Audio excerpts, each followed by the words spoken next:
Hello, everybody, and welcome to the debut episode of a very special new series. This is something I've been wanting to do for a long time because I've been bored, and I wanted to do something. Although this is the first episode is with two big wrestling fans and wrestling content producers, I want to do something that celebrate all content because lockdown's been tough, but the silver lining is that the content people have been producing is fantastic, and I couldn't have started with two better guests. This is good people do good shit. Not good people do good sex. There's like 4 letters in the graphic. There's 4 asterisks, 3 asterisks after it. So to whoever said it looked like good people do good sex, incorrect. Factually incorrect. But my guests today, enough waffling. My guests are 2 of my favorite content creators on this on any platform. It's Callum, it's Big Time Bell, it's Ringsiders Wrestling. How are you guys? I'm good, man. Is that my name now, Big Time Bell? Yeah.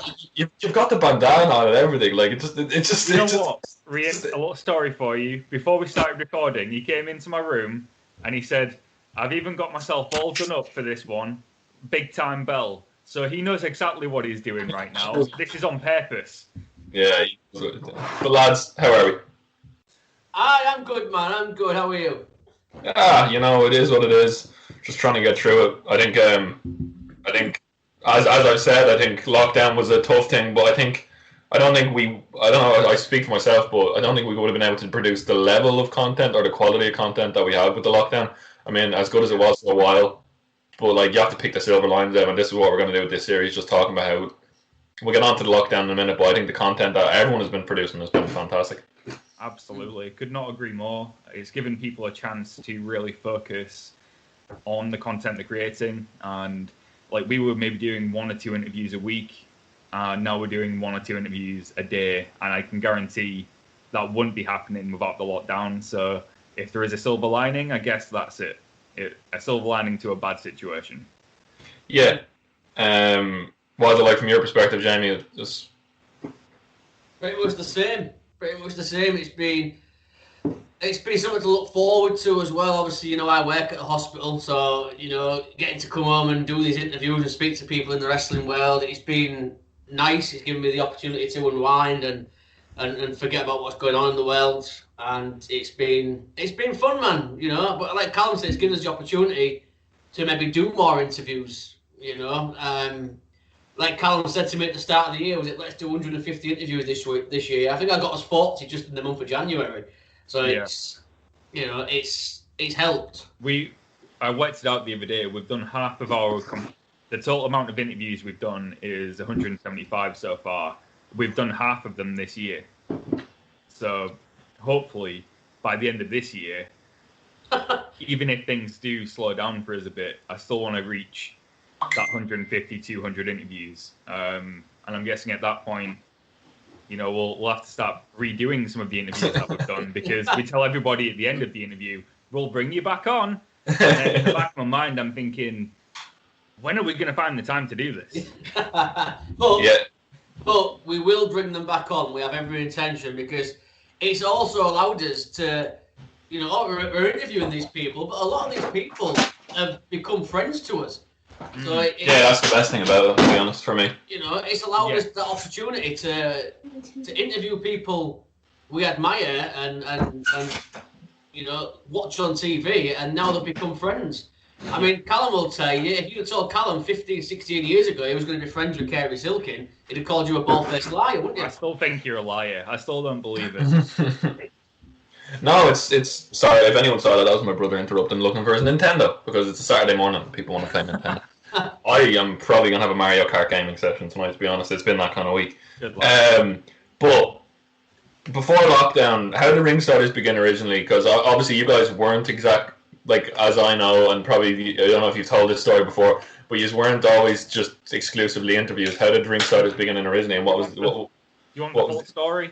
I want a juicy story. How's the kind of... You don't need to go into every detail.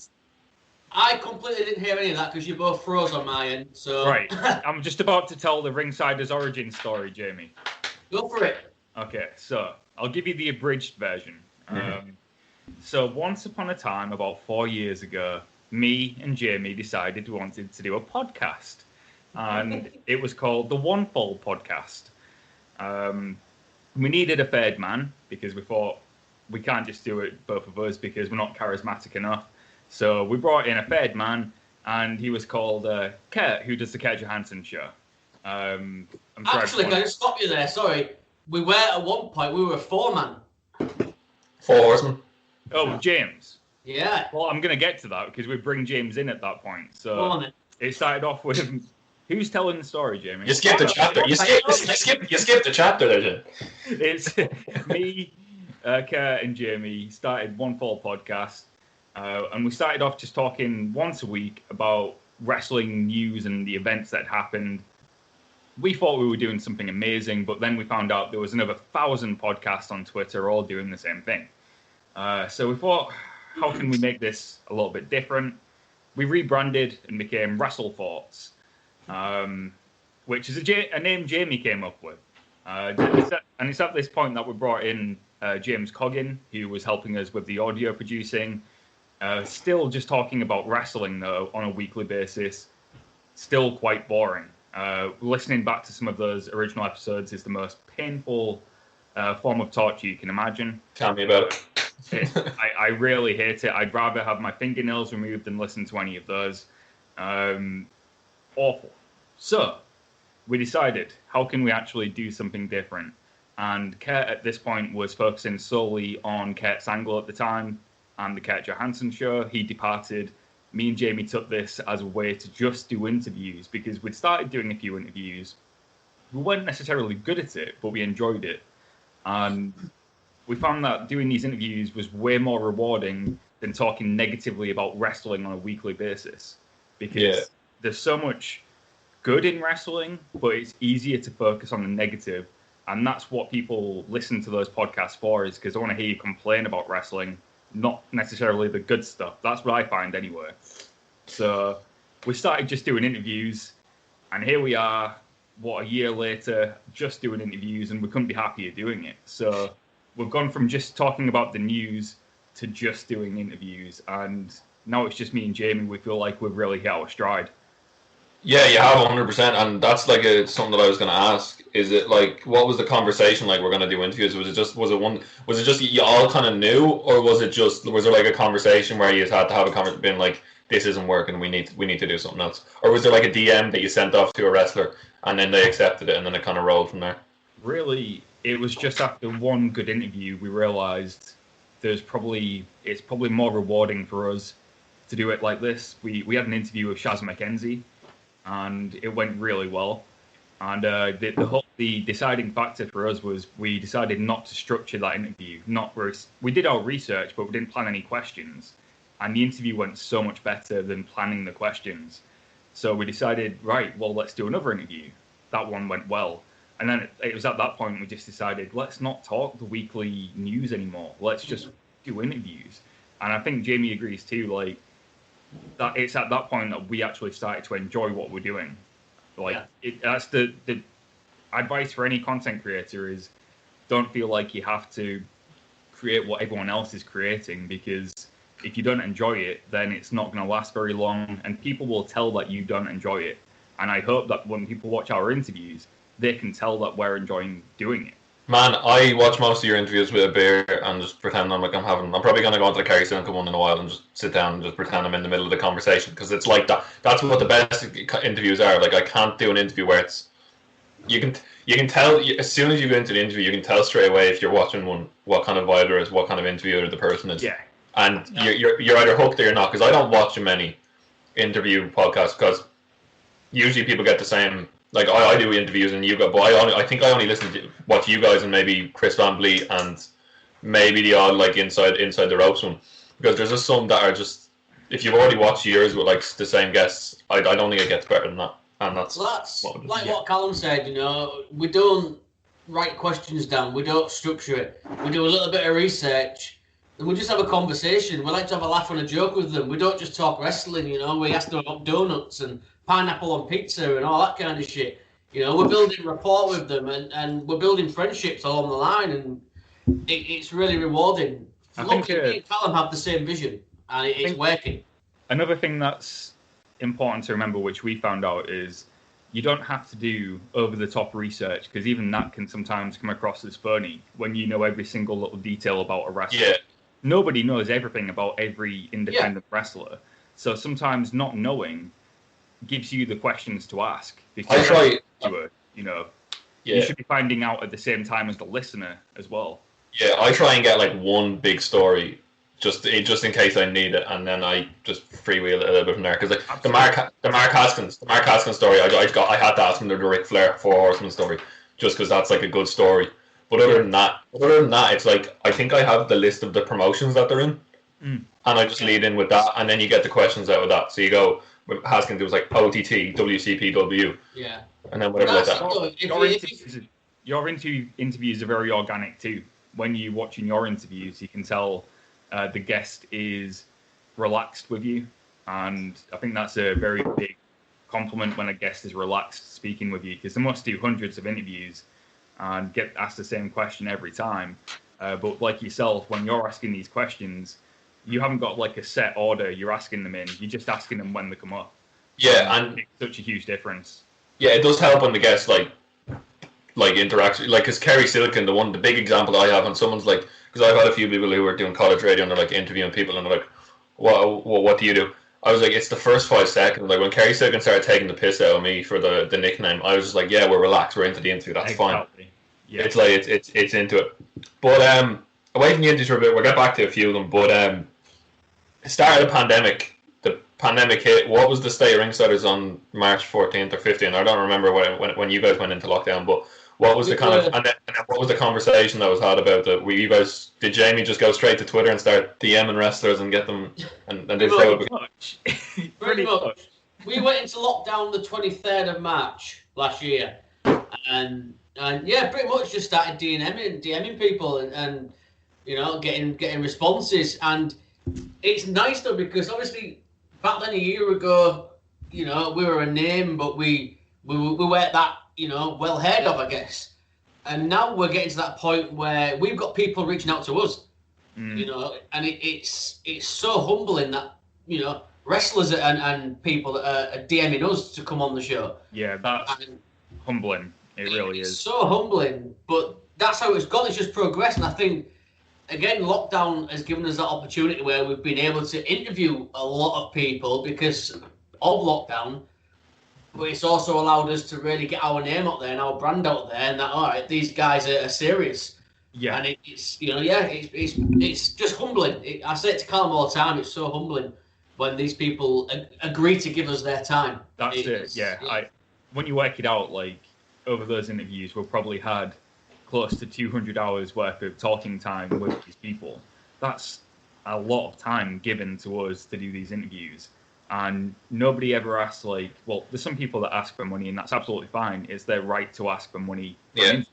But so many people who have worked with big companies and, all over the world, they're doing these interviews for free. And you got to be eternally grateful for that, because without them agreeing to do it, we'd literally have no content.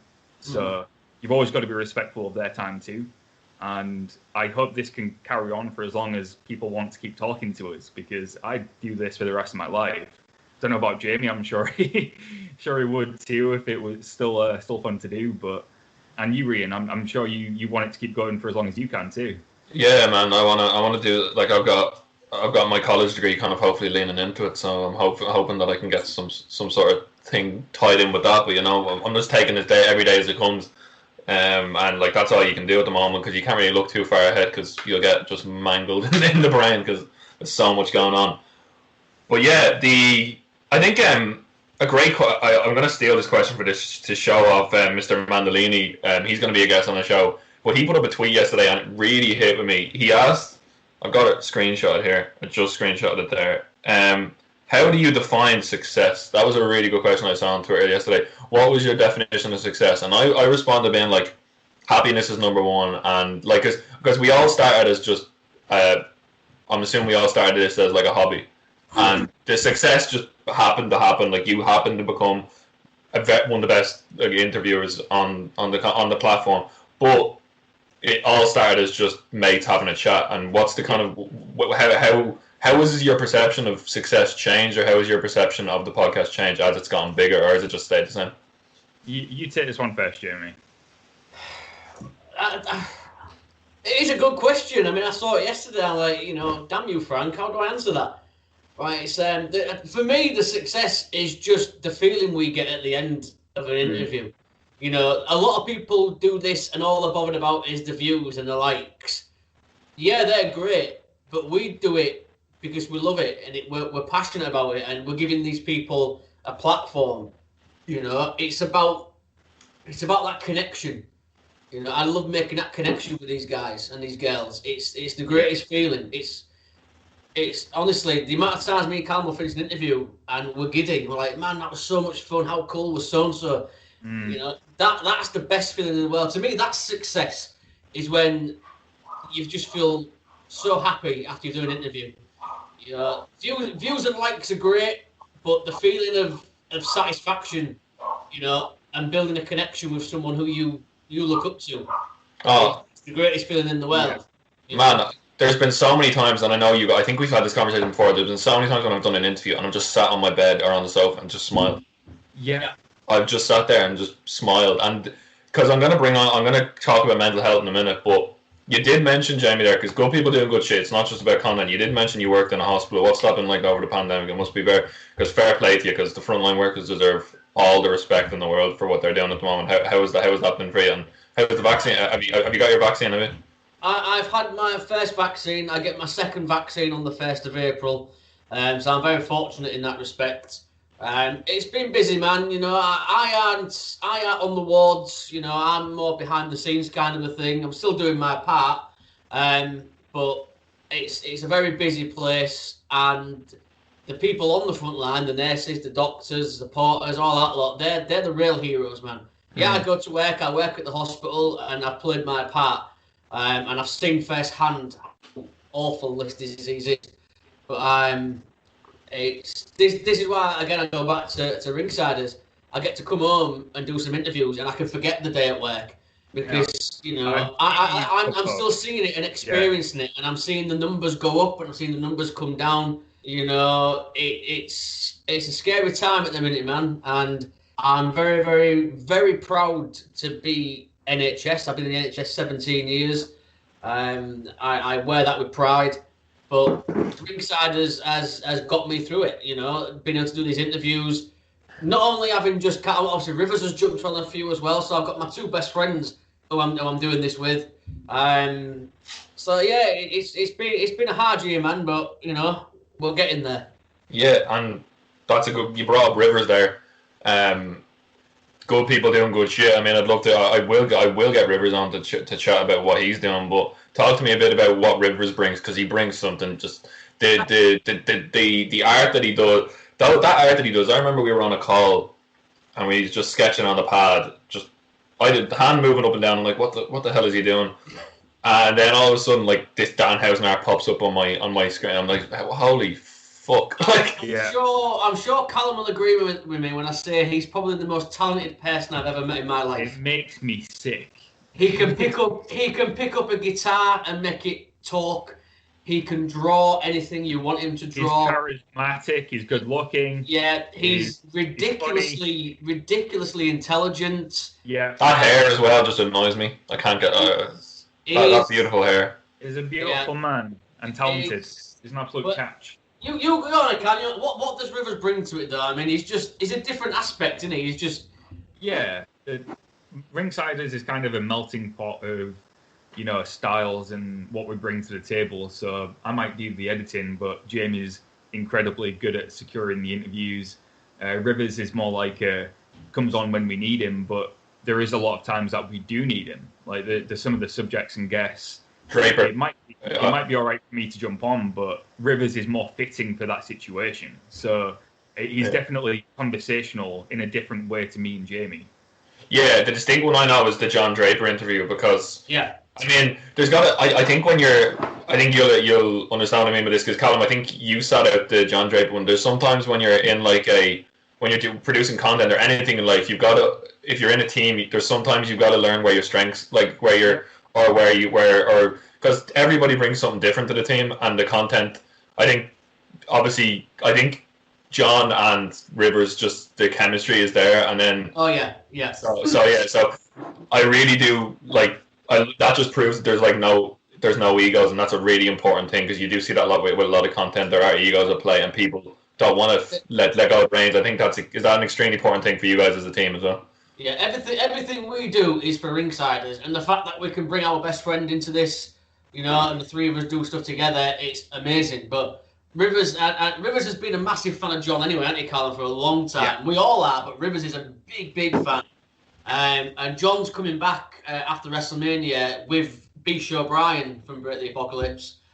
So Rivers will be coming back on. We're going to do I'll give you a spoiler, we're going to do a WrestleMania post show with John Draper and B-Show Brian. Oh, nice. Rivers is coming back on. So we've got all that coming. But yeah, Rivers is a massive fan of those guys. Rivers, as you know, is a massive horror buff as well. So he connects with these guys on different levels, apart not just wrestling.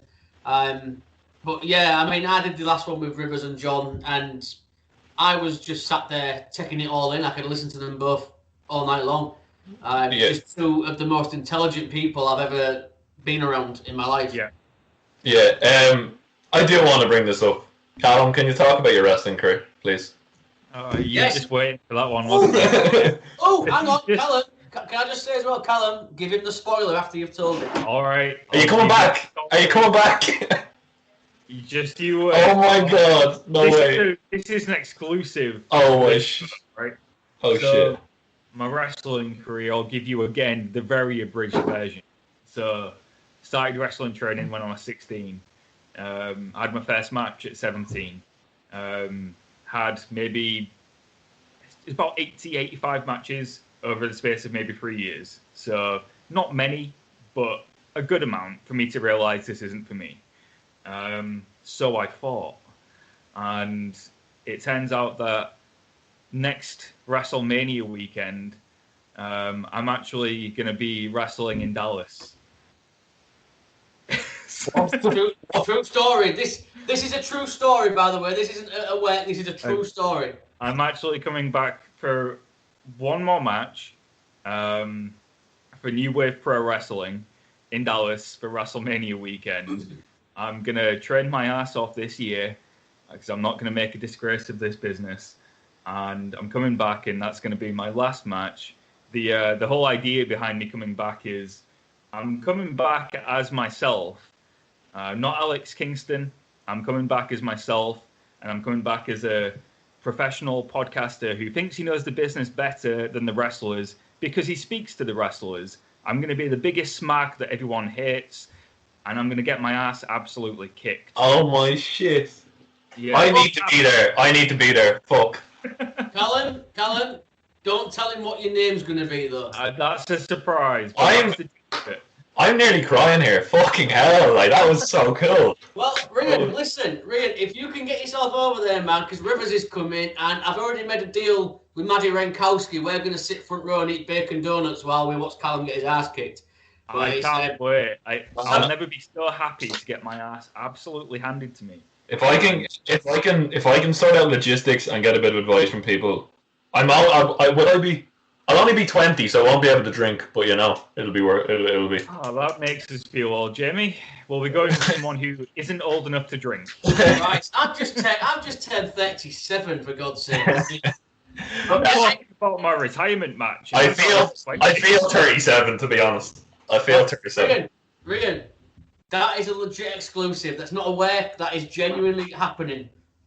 Man, I can't. Okay, that is so good, and that makes me so happy. I'm gonna be smiling from ear to ear for the rest. And to be honest, Jamie, I don't know if you noticed this, but with this beautiful, beautiful head of hair that he's got, he's looking. Him and CM Punk are looking quite similar these days. That's genuine. My day. Thank you. No, I remember you were talking about your wrist tape, but and all that was Kerry Silkin. Have you seen CM Punk's hair at the moment? I think it's pretty. It's pretty similar. Yeah, it's a pretty similar length. Like, you better come out with the wrist tape on. You flatterer. You've made my day. Thank you. That's the nicest thing you could have said. Oh, but we're gonna flatter you a bit more because I know me and Jamie have spoken. Callum can't take a compliment, but you are the like once the interviews end, you're the one who edits them and uploads them. What's that process like? Because for me, it's and the graphics are the graphics are fantastic and it leads into your day job. But what's it like having 40 interviews in your downloads and shit like that all the time? Because I couldn't handle 2. It's stressful, but in the best way. I'd rather have 40 interviews than none. Yeah. But what I've done is I kind of had to teach myself video editing. So what I've done in that time is instead of editing every interview, every single little detail, just made myself a really nice, lightweight template because there's some podcasts, like it works for them, I guess, but there's a lot of information on that screen, a lot of logos. It kind of hurts your eyes a bit. It doesn't need to be all that on the screen. Just have your logo somewhere, don't worry about everything else. Less is more, yeah. And, then you can just drag in the video, put the template on top, and export it. That most of the time for editing now is exporting. And if anyone's still using Premiere Pro, I recommend using DaVinci Resolve. I'm using DaVinci Resolve for college. It's simple. Fantastic. Yeah, the best free software you can get. It exports in twice as quick as Premiere Pro does, and it's usually a higher quality file too. And it's free. It's free. So get on that. But yeah, it's mainly waiting for it to export. So now what I do is, the reason we upload so many at the weekend, apologies to anyone with notifications turned on, we usually do 10 at the weekend now because it gives me the time to export a bulk load of 5 each day. And then I just upload those on those days, and that's it. I think that works though, because people are all de-stressing at the weekend, and it's kind of, the weekend is kind of where people catch up on their YouTube subscriptions, because the midweeks are just mental now because of they're just so unpredictable. I find now it's not even their demand; they're just unpredictable. It's like you don't know what's going to happen in the next 5 minutes. Never mind the next day. He does a fantastic job. He does as I tell him to do. He's I'm getting called by Rivers at the moment. I'm getting called by my boss as well at the moment. Are you working? You can add him to the call if you want. What's he like? It's like first dates or whatever, or take me out. What's Callum like? What's Callum like as a person?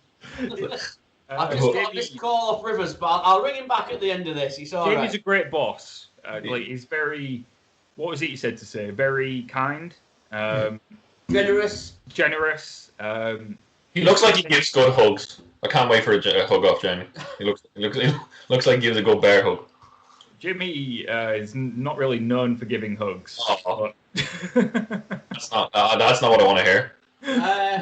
I don't mind doing hugs every now and then. Not at the moment, obviously, social distancing. Post-pandemic, everyone would be just hugging each other, to be honest. Just glad to get out. Just glad to get out of the prison. As a bit of an introvert, I'm enjoying this lack of physical contact that we have to have.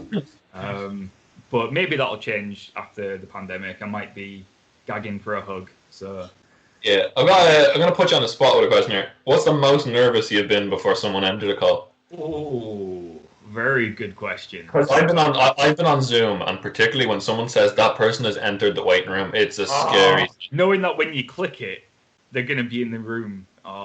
It's scary. Oh, that's a great question. Jamie, do you want to go first? Well, who have I been the most nervous for? Yeah. Jeez. I mean, obviously, this is the first ever interview we did, Alicia Ratu. I mean, that was nerve-wracking just because it was the first. I was absolutely bricking it when we did Gallows and Anderson.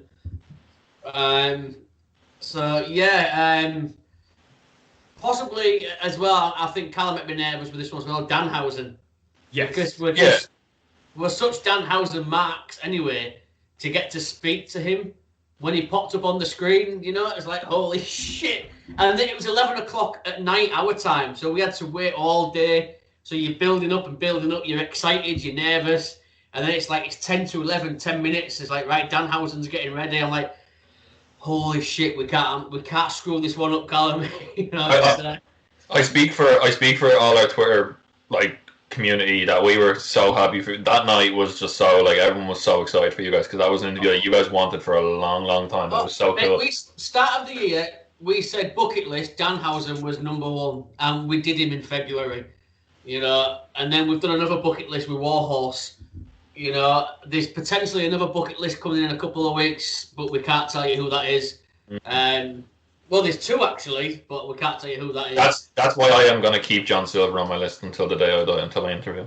Good lad. Remind me, and I'll tell you when we've stopped recording. Yeah, but yeah, and then what were you going to say, Callum, in terms of like being scared before an interview? Do you get nervous, or do you just kind of is it kind of second nature now? If you don't get nervous, then you're doing something wrong, right? Yeah, that's exactly it. I get nervous for every interview, but in varying levels, and it's usually more excited than nervous. It's like I'm looking forward to doing every interview, but some of them I get to the point of anxious. Yeah. I think I was anxious for Matt McCarthy because he's from the We Watch Wrestling podcast. But I've listened to that podcast for about 12 years. So actually speaking to someone I've listened to for 12 years, seen on TV, he's in every commercial in America. He's been on the Conan O'Brien show. You know, he's done the big time stuff. Yeah. And to speak to him, that blew my mind. Jamie got us that interview, so very grateful for that. But that was I was bricking it before that interview, but otherwise, Danhausen. So nervous for that. Yeah, I think I was most nervous for Kerry Silkin so far because it was. But then you realise the person that you just don't need to be nervous for because it's Kerry. Oh. Kerry. Actually, second last question. Talk to me about Kerry because Kerry is like one of the nicest people you will ever talk to, and I don't mean this in a bad, but you just wouldn't expect him to be like, as in like because of what he's done and all the stories, and he has no right to be that generous with his time because he's a busy man, but he is just a legend. He's a wonderful, wonderful man. We love him to bits. Like I said, I mean, if you'd have told us 15 years ago we were going to be friends with Kerry Silkin, you know, we'd have called you a liar. I mean, he's the godfather of Ring of Honor. You know, there's no other way of putting it. And now we're on first name terms and are friends with Kerry Silkin. He's the most humble, generous, funniest man. And he loves ripping Callum to how much he's done. He doesn't realise how important he's been to Ring of Honor's history. Without Kerry Silkin, Ring of Honor wouldn't be around nowadays. And if it was, it wouldn't be anywhere close to as big as it is now. He kept that company on life support when it was in a bad way. So without Kerry, you don't have Ring of Honor. Without Ring of Honor, you might not have some of the top guys in WWE right now. Seth Rollins, for example, Bryan Danielson. He's really done more than he realizes he's done. Yeah, and he's just some of the when you list out that talent, and you're like, there is no these people without Kerry Silk and Ring of Honor, and it's crazy. Probably one of the best eras of wrestling. I'd love to have lived through that live. Like some of the if I could go back and watch one match live, it'd either be Joe Kobashi or Danielson McGuinness at Unified in Liverpool. Yeah, I know people who were live for Unified in Liverpool, although it was hard to watch because of McGuinness's injuries. Obviously, I've heard that was one of the best things you'll ever see live. Like holy shit, they just ripped each other apart. But second last question, because I know we're getting close to about 35 minutes. Someone who good people doing good shit is about just highlighting people who are just working really hard. And I think I know Callum's a big fan, but me and Jamie are in particular huge fans of this person, Jess. Jess is an amazing person who is just working so hard at her content and on so many levels. Talk to me about how you guys got to know Jess and how that came about, because Jess is just fantastic. The stuff she's doing on Twitch as well is just brilliant, and it's really great to see. Oh, do you want me to go first? Okay. You go first. Go on. Yeah. It was just one of those things where, you know, like there's someone in the community who, I can't remember the first time I spoke to Frank from Last Minute Wrestling podcast or yourself. It just seems like you've always been there. But like, there's always people that you speak to more on the platform than others. Jess was one of those where you just end up speaking and then become very good friends. And I've always had a great amount of respect for her because everything she does is on her own. She does her own editing, her own recording, finds her own guests. The quality of her work has come on tenfold over the last couple of years. And she's just so knowledgeable, friendly, and talented. another person who I really don't think she realizes how good she is. Yep. She's got a great platform. She's built that all on her own. She hasn't had any help. And I really do feel like her strengths are being on her own rather than part of something else, because she is that good. Yeah, and just fantastic. Like, honestly, just on so many fronts. I don't think I could. There's so many strings to her bow. It's crazy. Jamie, what was your on old treacle? Pretty much this along the lines of Callum. You know, he's hit the nail on the head. But on a personal level as well, I mean, Jess has become a really, really good friend to me. You know, away from wrestling, we always will text each other every now and then, or she'll give me a phone call and just we chat. You know, and I have all the time in the world for that sweet girl. I love her to death. And like Callum said, she's awesome, and everything she does is incredible. She's the best. Super talented, super friendly, super awesome. Yeah, I love you, Treacle. She's the best. Aww. And I think final question is a good one, because before we get on, I'm going to ask you for your people who are doing good shit at the end as plugs. But what is the producing content meant for your mental health? Because for me, I think I started the podcast purely just for my mental health, to improve my mental health. I said it in the pilot. It was to make me feel better and to improve my life as a whole. What is it meant for? How have you, your confidence or your outlook on life grown as you've got to know people in the community and produce content? I'll say something again then. So yeah, it's really helped with my mental health in the way that it's given me something to focus on that isn't a shoot job or just worrying about pointless shit. It takes my mind off it. I've got something to look forward to every day. You know, and making these connections and having these people to speak to just really, I don't know, chills me out. Makes me feel like I've got a purpose for doing something. Like my creative skills are actually going to something I'm enjoying doing. And the people in the community, there's a few people I really think are toxic, but for the most part, it's a great community. Like yourself, Frank, Jess, you know, they're all great people, all doing good stuff, and just being part of that good core group of people has helped massively with my mental health.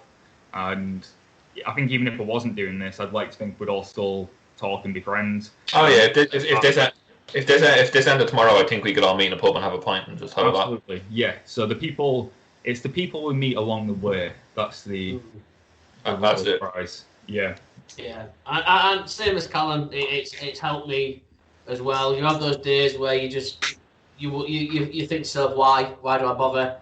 And then you do this, and you meet guys like Callum said, you, Jess, Frank, and there's always going to be that, like Callum said, that toxic environment on Twitter as well. You've got the little clique of people who think that they're the Twitter overlords. They know they are, but yeah, it's just guys like yourself, Frank, Jess, and there's others that I'm probably forgetting. That make it worthwhile. Dits does amazing stuff. It's like shout out Josh Robinson as well. The man was always just lights up my timeline. Just positive, just the positivity beams from his tweets. It's not even just. I think that's it. Josh is a constant ray of sunshine on Twitter. When it's usually quite a shitty place, Josh is always positive. He's got his own struggles, which he's been through last year, but stayed so positive. And he's one of the best people on Twitter in general. The reason I didn't mention him with the others is because I don't really class Josh as wrestling Twitter. Yeah. He's in his own little category. He's a streamer. He does his own creations. Great guy. And Dits, too, is a very humble guy who I don't feel like gets enough credit in the community. His editing is second to none. He's worked very hard on the Twitch streams as well. He's doing very hard on the Twitch streams. And a shout out to Kenny for your thoughts as well. Kenny's a good guy. Kenny's awesome. Love Kenny. Yeah. So that kind of leads us in. I think we've already done it. But who are some of the good people doing good shit that you want to like give a bit of like? Because I want to get so many people on. But who are some of the people that just brighten up your day when you see them on the timeline or in your ears? I think we've just mentioned them all. That's it. Yeah. That's Kenny them. Yeah. Josh, Frank, Jess, you know, there's such a good core group of people. I'd even say like throw Rivers in there as well. Rivers, Rivers can educate me on everything because I'm Sweet Pinwag, they're good. The Sweet. Oh yeah, they're part of Project Dits now. So. Oh, awesome. Yeah, they were signed this week to Project Dits. Got a lot of time for those guys doing good stuff. Yeah, Dan is very good, but no, when it's good, and that's what I want to do with this series. We've gone 40 minutes. I think that's been one of the best. That's really brightened up my day. That story is amazing, Callum. I cannot wait for that. But lads, before we head off, just want to plug everything you have because you deserve it. Okay, so you can find us on Twitter at Ringsiders Pod. If you really want to help us, at Verified and at Twitter, tell them to verify Ringsiders Pod, and also tell them to get rid of the at Ringsiders account, make it available so we can use it. It's not being used for 12 years and there's no tweets. It's completely inactive. We want to use at Ringsiders. Give it to us, please. You can find us on Instagram at Ringsiders Wrestling, on Facebook at Ringsiders Wrestling. We're more active on there now as well. Find us on Anchor, iTunes, Spotify, Ringsiders Wrestling, and on YouTube, of course, youtube.com/Ringsiders Wrestling for 175 interviews with Danhausen, Warhorse, you name it, we've probably done it. If we haven't, it's probably coming soon. So five with Kerry Tillicum, two with George Napolitano. There's content out there, and it is fucking great. And as for us, Hallway Graps Pod, Project Dits, you can find Project Dits and you'll find all the great podcasts on there. Hallway Graps Pod is on Twitter, I think that's what it is. Yeah, if you follow me, Rian __no_numbers. I've been less volatile on Twitter lately because I've been busy. But my Twitter is sometimes quite interesting when I've had a few beers. But and as for anything else, I mean, we've got some really cool guests lined up. We've got a lot of people from my college radio station, a lot of young, really good, talented content creators coming up that are just doing good shit. This is just something I wanted to make this because number one, I want to do something non-wrestling. Of course, we got a wrestling podcast on because these lads are fantastic. But I want to just talk about good stuff, and that's what we're going to do with this. And I think that this is a perfect episode that epitomizes what I want to do. And you're the perfect man to do it, Rian. You're a very positive kid, and you're very good at what you do. So we're honoured you even wanted us on in the first place. I think that couldn't have gone better. To you guys epitomise what I wanted to do with this series. Just humble, and we call Jamie Big Time Bell, but he's humble and soft on the inside. It's great. He's humble and soft on the inside. We didn't even let him plug his Twitter, but go follow Red Wolf JB on Twitter because he's a legend. But I've been Rian. That's been Callum. That's been Jamie. And that has been Good People Doing Good Shit, episode 1. We'll talk to you later.